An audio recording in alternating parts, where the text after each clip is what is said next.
When King Harald declared war on Ibrahim Traoré with the power of Norway's 1,000-year-old kingdom behind him, Europe's most powerful navy was at his back. But 72 hours later, the same king would fall to his knees before Ibrahim Traoré and raise the surrender flag. The royal palace in Oslo had never hosted a more extraordinary emergency session than the one convened at dawn on March 15, 2024. King Harald V of Norway sat at the head of an ornate mahogany table, flanked by his military advisors, intelligence chiefs, and economic ministers, all of whom shared his growing frustration with a young African president who had dared to challenge Norwegian economic interests in ways that no world leader had attempted in living memory. "Your Majesty," Defense Minister Bjørn Arild Gram began, spreading satellite intelligence photos across the polished table. "President Traoré's actions have crossed every diplomatic red line. He has seized Norwegian oil exploration rights worth $12 billion, expelled our mining companies, and most unforgivably, has begun encouraging other African nations to follow his example." King Harald, at 77 years old, was a monarch who had inherited not just a crown, but a sense of Nordic superiority that had been cultivated over a millennium of Viking dominance and modern oil wealth. The idea that an African leader could effectively challenge Norway's economic empire was not just insulting, it was inconceivable. Prime Minister Store. The king addressed his head of government. "What has our diplomatic outreach achieved?" Prime Minister Jonas Gahr Store shifted uncomfortably in his chair. "Your Majesty, President Traoré has refused all meetings with our ambassadors. He returned our economic proposals unopened. Most concerning, he has publicly stated that Norway's wealth was built on the exploitation of African resources, and that the era of Nordic economic colonialism is ending." The words struck the assembled Norwegian leadership like a physical blow. For decades, Norway had successfully maintained its image as a progressive, egalitarian nation while quietly extracting enormous wealth from African mining and oil operations. Unlike other European powers, Norway had managed to avoid serious scrutiny of its African activities by positioning itself as a champion of human rights and environmental protection. Intelligence Chief Holsted. King Harald's voice carried an edge that his advisors had rarely heard. "What are our options for resolving this situation through alternative means?" Holsted opened a classified briefing folder. "Your Majesty, we have extensive intelligence networks throughout West Africa. Our assessment is that President Traoré's support base is narrower than it appears. With proper pressure, economic sanctions, diplomatic isolation, and if necessary, support for internal opposition forces, we believe his government could be destabilized within 6 months." King Harald stood and walked to the massive windows overlooking Oslo's harbor, where the Norwegian Navy's most advanced frigates and submarines were docked. The sight of this military power, combined with Norway's status as Europe's largest oil producer and one of the world's wealthiest nations per capita, reinforced his conviction that a small African country could not seriously challenge Norwegian interests. "Gentlemen," the king announced, turning back to face his advisors, "I want you to understand something very clearly. The Kingdom of Norway has existed for over 1,000 years. We have survived Vikings, medieval wars, foreign occupations, and world wars. We will not be dictated to by an upstart African president who fails to understand the global order." Defense Minister Graham leaned forward. "Your Majesty, are you authorizing military preparations?" "I am authorizing whatever measures are necessary to restore Norwegian interests in Africa and to demonstrate to the world that challenging Norway carries severe consequences." The king's voice carried the authority of 10 centuries of royal power. "If President Traoré wants to test the resolve of the Norwegian crown, he will discover what our Viking ancestors taught the world about Nordic determination." What King Harald didn't know was that every word of this conversation was being transmitted in real time to a secure facility in Ouagadougou,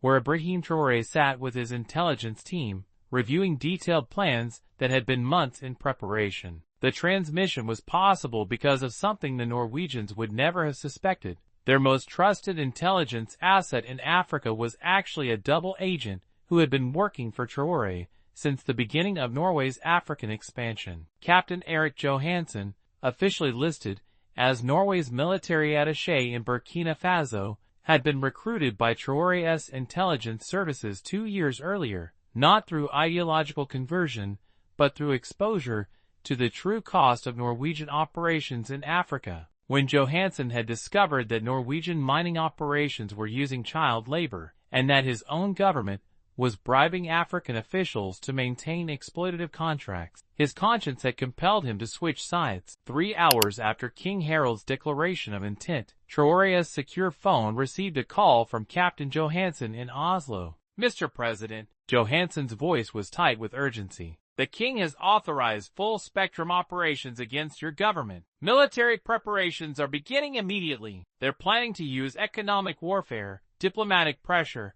and if necessary, support for a coup attempt." Traoré's response was calm, almost conversational. "Captain Johansen, thank you for the intelligence. Are you in immediate danger?"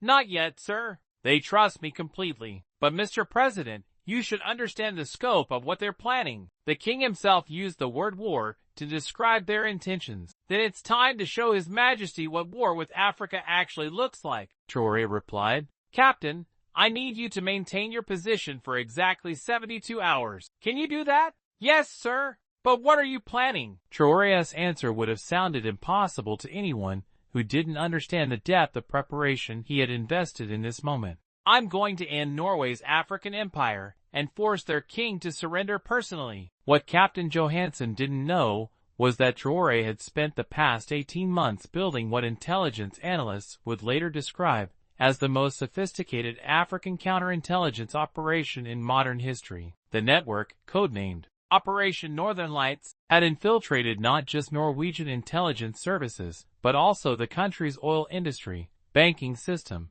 and even the royal household itself. The plan Traoré was about to implement had 3 phases, each designed to demonstrate Norway's complete vulnerability to African intelligence capabilities. It would unfold simultaneously in Oslo, at Norwegian facilities worldwide, and across the network of corruption that connected Norwegian elites to their African operations. At exactly 3 p.m. Oslo time, as King Harald was reviewing military deployment plans, Phase 1 of Operation Northern Lights began. Across Norway's oil and gas infrastructure, a series of technical failures began occurring that would cripple the country's energy production for the next 72 hours. The failures appeared to be routine maintenance issues, but they were actually the result of sabotage carried out by Norwegian oil workers who had been secretly recruited by Traoré's network. These workers, engineers, technicians, and supervisors who had witnessed Norwegian companies' exploitation of African resources firsthand,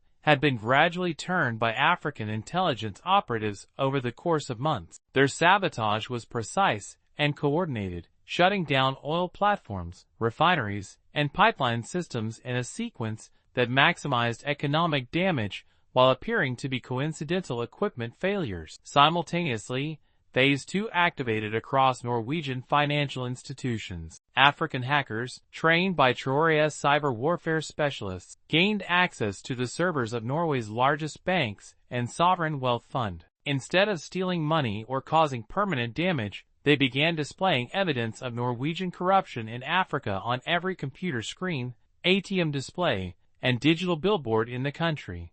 The evidence was devastating. Detailed financial records showing bribes paid to African officials, contracts that paid African countries less than 5% of fair market value for their resources, and most damaging of all, recorded conversations between Norwegian executives discussing strategies for maintaining African dependency on Norwegian expertise. But the most psychologically devastating blow came with Phase 3, which targeted King Harald personally. Using intelligence provided by palace staff, who had been recruited over months of careful cultivation, Traoré's operatives gained access to the king's private communications, financial records, and most embarrassingly, his personal diary entries expressing contempt for African leaders and peoples. These documents began appearing on Norwegian television, radio, and social media platforms simultaneously, broadcast through hijacked transmission systems that Norwegian authorities couldn't shut down.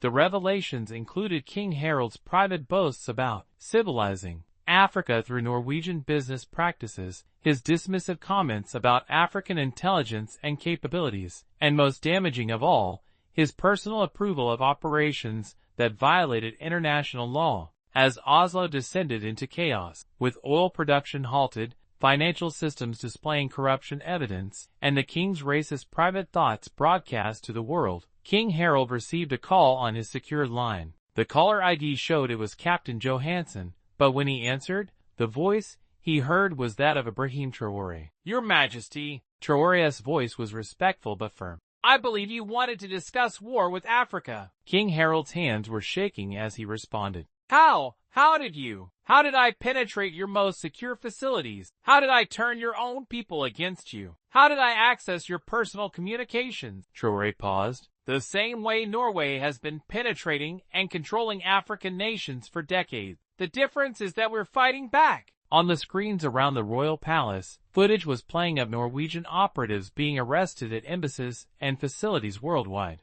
In 12 different countries, Norwegian intelligence officers and business executives were being taken into custody as evidence of their illegal African operations was released to local authorities. "Your Majesty," Traoré continued, "you declared war on an African president thinking we were too weak and disorganized to respond effectively. You were wrong." King Harald sank into his throne, watching his kingdom's reputation collapse in real time on the monitors surrounding him. "What do you want?" "I want you to understand that the era of European supremacy over Africa is ending. Your Viking ancestors may have terrorized medieval Europe, but their descendants will not terrorize modern Africa."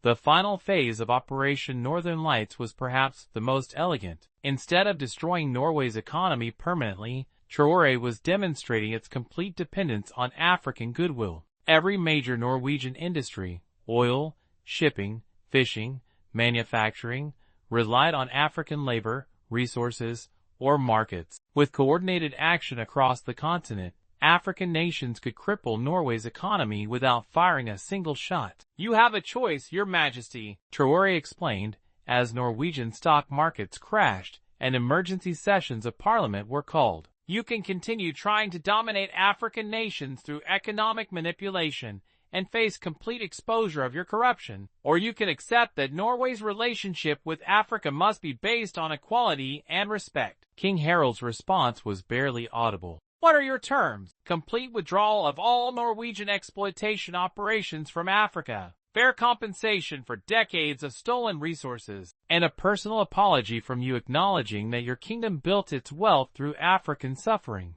The silence stretched for nearly 2 minutes as King Harald processed the impossible position he found himself in. A leader he had dismissed as insignificant had just demonstrated the power to destroy Norway's economy and international reputation within hours. "And if I agree, then tonight's operation ends here. Your economy recovers, your international standing is preserved, but your African empire ends permanently." The conversation concluded with King Harald's whispered agreement to all terms. Within hours, Norwegian personnel began evacuating from African facilities, taking with them decades of exploitative business relationships that had enriched Norway while impoverishing African partners. The international implications were staggering. A small African nation had forced one of Europe's wealthiest countries to capitulate completely within 72 hours. Intelligence agencies worldwide suddenly understood that African nations possessed operational capabilities that rivaled those of major powers. The following day, in an unprecedented ceremony broadcast live from the royal palace in Oslo, King Harald issued a formal apology to the African continent. Standing before cameras that transmitted his words to over 1 billion viewers worldwide, the Norwegian monarch acknowledged that his kingdom had systematically exploited African resources and peoples, and pledged to make amends through fair compensation and respectful partnership. The image of a European king surrendering to an African president became one of the defining moments of the 21st century, symbolizing the end of centuries of European dominance over African affairs. For the first time since the colonial era, an African leader had forced a European power to acknowledge its crimes and change its behavior through superior strategy rather than appeals to Western conscience. 6 months later, at the African Union Summit in Cairo, Traoré reflected on the operation that had humbled a kingdom. King Harald thought he was declaring war on one African president, he told the assembled leaders. He discovered he was challenging an entire continent that had finally learned to fight back effectively. The surrender of Norway's king had established a new principle in international relations. African nations that possessed sophisticated intelligence capabilities and strategic coordination could force even wealthy European powers to treat them as equals rather than subordinates. For King Harald, the experience had been transformative and humiliating. The monarch, who had boasted of his Viking heritage, had learned that modern warfare was fought with intelligence and economics rather than longships and battle axes. His attempt to intimidate an African leader had instead demonstrated his own kingdom's vulnerability to coordinated African resistance. Operation Northern Lights had achieved something that decades of diplomatic protests and international appeals had failed to accomplish. It had forced a European power to acknowledge and address its exploitation of Africa through superior intelligence operations rather than moral persuasion. The war that King Harald had declared in anger had ended with his complete surrender, proving that in the modern world, strategic intelligence could defeat even the wealthiest kingdoms. The 1,000-year-old Norwegian crown that had survived Vikings, wars, and occupations had been humbled by an African president who refused to accept European supremacy as a natural order. Years later, when diplomatic historians analyzed the decline of European dominance over African affairs, many pointed to those 72 hours in March 2024 as the moment when the balance of power fundamentally shifted. A king who had declared war on Africa had instead declared the end of his own empire's ability to exploit African weakness. The surrender flag that King Harald had raised before Ibrahim Traoré became a symbol not just of Norwegian defeat, but of African victory in the long struggle for genuine equality in international relations. But the full consequences of those 72 hours would continue to reshape global politics for years to come, as other European powers suddenly found themselves reassessing their own relationships with African nations in light of Norway's spectacular humiliation. Within a week of King Harald's surrender, intelligence agencies across Europe were conducting emergency reviews of their African operations. The British MI6 convened crisis meetings to analyze how their own networks might be compromised. French intelligence services began questioning the loyalty of their African assets. German economic intelligence started assuming that their confidential communications with African governments were being monitored by sophisticated African counterintelligence operations. The psychological impact on European leadership was profound. For centuries, European powers had operated under the assumption that African nations lacked the technical sophistication and strategic coordination necessary to challenge European dominance effectively. Operation Northern Lights had shattered this assumption completely, demonstrating that African intelligence capabilities not only rivaled those of major powers, but could potentially surpass them in certain operational areas. For Captain Erik Johansen, safely relocated to a secure facility in Switzerland under Traoré's protection, the aftermath of his betrayal of Norwegian intelligence proved personally liberating. For the first time since joining the Norwegian military, he was able to speak honestly about what he had witnessed in Africa. Working undercover in African operations opened my eyes to something I had never understood, Johansen reflected during debriefings with international human rights organizations. Norwegian companies weren't bringing development to Africa. They were extracting wealth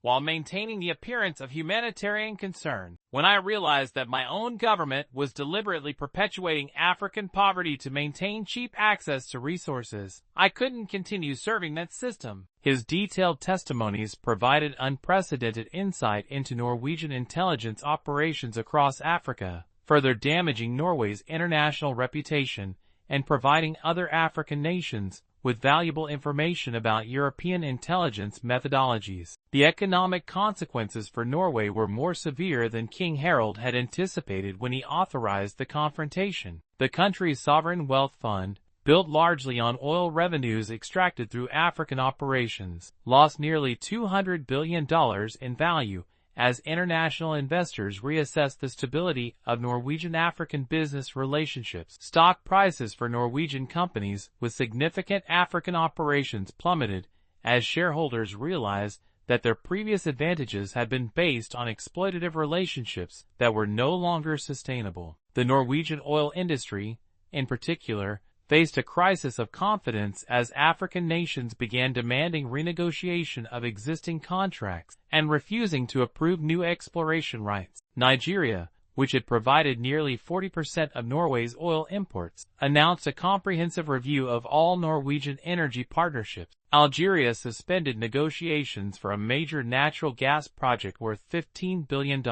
Even smaller African nations began coordinating their positions to ensure that Norwegian companies could no longer play African countries against each other in contract negotiations. Chinese officials, who had been competing with Norway for African resources and markets, privately expressed amazement at how quickly and completely African intelligence had outmaneuvered European competitors. Beijing began reaching out to African governments with offers of intelligence cooperation and technology transfer, understanding that the continent now possessed capabilities that could be valuable partners in China's own strategic objectives. The ripple effects extended far beyond economics and intelligence. Academic institutions across Europe began questioning fundamental assumptions about African political and technical capabilities that had influenced decades of scholarly research. Universities that had built entire departments around the premise that Africa required European guidance for development suddenly found their theoretical frameworks obsolete. The European Union itself was forced to reconsider its approach to African relations. The paternalistic language that had characterized EU-Africa partnerships for decades was quietly retired as European diplomats realized that they were now dealing with partners who possessed sophisticated intelligence capabilities and who had demonstrated the ability to expose European hypocrisy on a global scale. For the Norwegian people themselves, the revelation of their government's African activities came as a profound shock. Norway had successfully maintained its international image as a progressive, humanitarian nation while quietly extracting enormous wealth from African exploitation. The broadcasts of King Harald's private communications, showing his personal contempt for African peoples and his approval of operations that violated international law, shattered the moral foundation of Norwegian national identity. Protests erupted across Norwegian cities as citizens demanded accountability for decades of hidden African exploitation. The revelations that Norwegian oil wealth, the foundation of the country's generous social programs and high standard of living, had been built on African suffering, created a national crisis of conscience that would reshape Norwegian politics for years to come. Parliamentary investigations were launched to examine the full scope of Norwegian African operations. Opposition parties demanded the resignation of government officials who had overseen the exploitative programs. Most significantly, a growing movement emerged calling for reparations to African nations that had been damaged by Norwegian activities. King Harald himself became increasingly isolated within his own palace. The monarch, who had boasted of his Viking heritage, found himself globally recognized as a symbol of European arrogance and racism. His public appearances became less frequent and more carefully scripted, as his advisors understood that spontaneous comments might reveal additional evidence of his contempt for non-European peoples. The international legal implications of Operation Northern Lights were equally significant. Human rights organizations began filing complaints with international courts, arguing that Norwegian activities in Africa constituted economic crimes against humanity. The International Criminal Court opened preliminary investigations into Norwegian corporations and government officials who had overseen exploitative operations. For the first time in modern history, wealthy European nations faced the possibility of being held legally accountable for their systematic exploitation of African resources. Legal experts noted that the evidence provided by Traoré's intelligence operations was more comprehensive and damaging than anything human rights organizations had previously been able to compile through traditional investigative methods. 1 year after King Harald's surrender, the Norwegian government made an unprecedented decision to establish a Truth and Reconciliation Commission focused specifically on Norwegian activities in Africa. The commission, headed by former International Criminal Court prosecutors and including African victims of Norwegian exploitation, was tasked with documenting the full scope of Norwegian crimes and recommending appropriate reparations. The Commission's interim report, released 6 months later, described Norwegian African operations as a systematic campaign of economic exploitation that deliberately maintained African poverty to ensure cheap access to resources. The report documented bribes totaling over $5 billion paid to corrupt African officials, environmental damage worth an estimated $50 billion, and human rights abuses affecting over 2 million African civilians. Most significantly, the report recommended that Norway pay reparations totaling $100 billion to affected African nations, representing the largest reparations package ever proposed by a European nation for colonial and post-colonial crimes. The announcement of these recommendations triggered a constitutional crisis in Norway, with conservative parties arguing that such payments would bankrupt the country, while progressive parties insisted that justice required full accountability for decades of African exploitation. King Harald, now 78 years old and visibly aged by the stress of the previous year, made a rare public statement supporting the reparations recommendations. The Norwegian crown profited from African suffering for decades, he acknowledged in a speech that was broadcast globally. We cannot restore what was stolen, but we can begin to make amends. For Ibrahim Traoré, watching the speech from his office in Ouagadougou, the transformation was remarkable. The king who had declared war on Africa was now advocating for African reparations. The monarch who had dismissed him as an insignificant African leader was now acknowledging that African dignity demanded European accountability. But Traoré understood that the larger significance of Operation Northern Lights extended far beyond Norway's specific capitulation. The operation had demonstrated that African nations possessed the intelligence capabilities, strategic coordination, and technological sophistication necessary to hold European powers accountable for their actions.